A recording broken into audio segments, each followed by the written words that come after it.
Bismillahirrahmanirrahim. Assalamualaikum warahmatullahi wabarakatuh. Halo teman-teman semuanya, kembali lagi bersama saya DHY Channel atau di channel ya teman-teman. Gimana kabarnya hari ini? Semoga semuanya dalam keadaan sehat walafiat. Kali ini saya akan membahas tentang paruh waktu ya. Jadi karena P3K itu dibagi dua ya, ada penuh waktu dan paruh waktu. Kali ini insya Allah saya akan memberikan informasi tentang keuntungan yang diberikan oleh pemerintah ya untuk P3K yang paruh waktu ya, yang paruh waktu.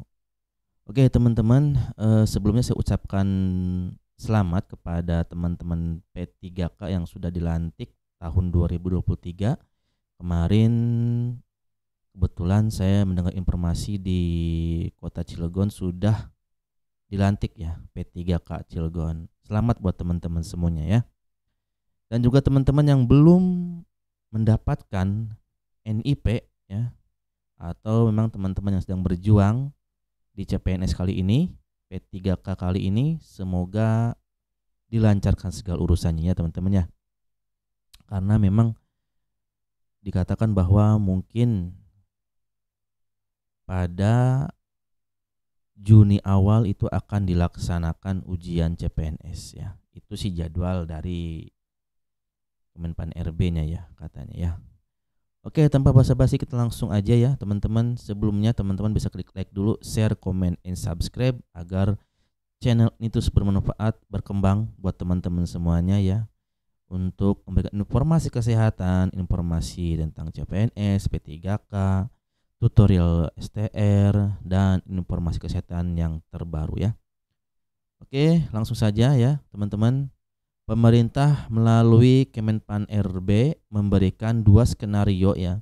Seperti yang kita ketahui bahwa untuk tenaga honorer dalam seleksi CPNS dan P3K tahun ini atau tahun 2024. Yang kemudian dua skema ini ditujukan bagi tenaga honorer yang disebut P3K penuh waktu dan P3K paruh waktu. Sebelumnya perlu dipahami bahwa tenaga honorer yang diangkat menjadi ASN aparatur sipil negara sebagai P3K adalah yang terdata di database BKN. Sekarang ini sebanyak 1.788.851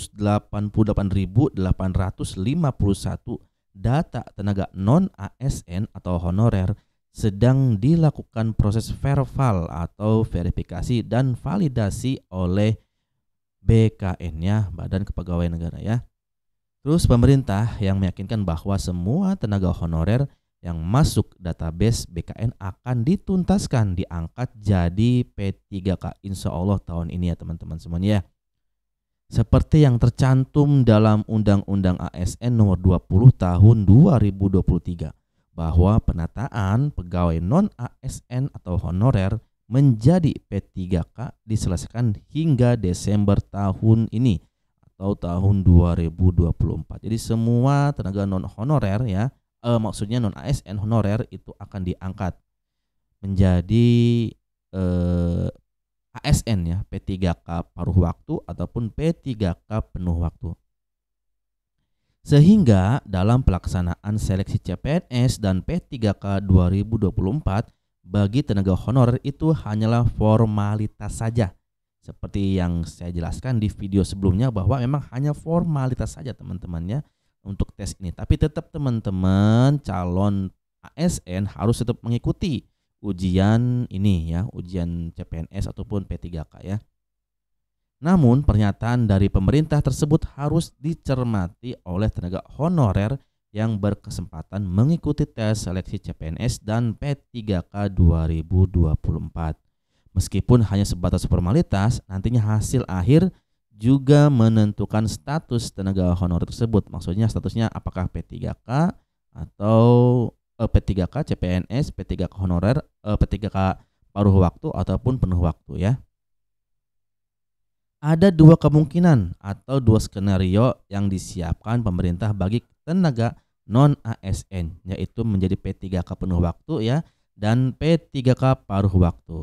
Sedikit penjelasan teman-teman, P3K penuh waktu adalah pegawai ASN yang seperti sekarang ini berstatus P3K dan mendapat gaji sebagai ASN P3K. Itu untuk P3K penuh waktu ya. Digaji sebagai ASN P3K dan berstatus P3K ya. Nah, sedangkan tenaga honorer yang diangkat jadi P3K paruh waktu adalah mereka yang hanya mendapatkan NIP atau nomor induk pegawai, tapi gaji tetap seperti gaji honorer. Loh, kok seperti ini ya, teman-teman? Itu sih namanya kemungkinan skenario-nya, teman-teman ya, kemungkinannya. Tapi semoga memang ada kebijakan yang lain lah yang lebih yang menguntungkan bagi teman-teman yang memang paruh waktu ini. Nah, namun tenaga honorer jangan berkecil hati nih. Ini adalah inti pokok dari videonya ya. Masih ada beberapa benefit atau keuntungan menjadi P3K paruh waktu. Berikut ini 4 keuntungan yang bisa diperoleh teman-teman honorer yang jadi ASN P3K paruh waktu. Pertama ya, tenaga honorer resmi jadi bagian ASN dengan adanya bukti NIP meskipun hanya P3K paruh waktu. Jadi statusnya udah ASN walaupun paruh waktu ya teman-teman, dan mendapatkan NIP ya. Kedua, bila keuangan daerah sudah membaik nih, garis bawahi teman-teman. Bila keuangan daerah sudah membaik dan mencukupi, maka P3K paruh waktu langsung diangkat P3K penuh waktu tanpa ada tes lagi. Apakah benar seperti itu?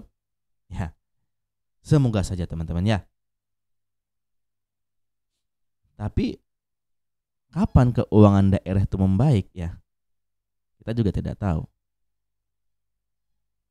Yang ketiga, bila ada pegawai ASN yang pensiun atau ada jabatan kosong bisa langsung diisi P3K paruh waktu sesuai kemampuan.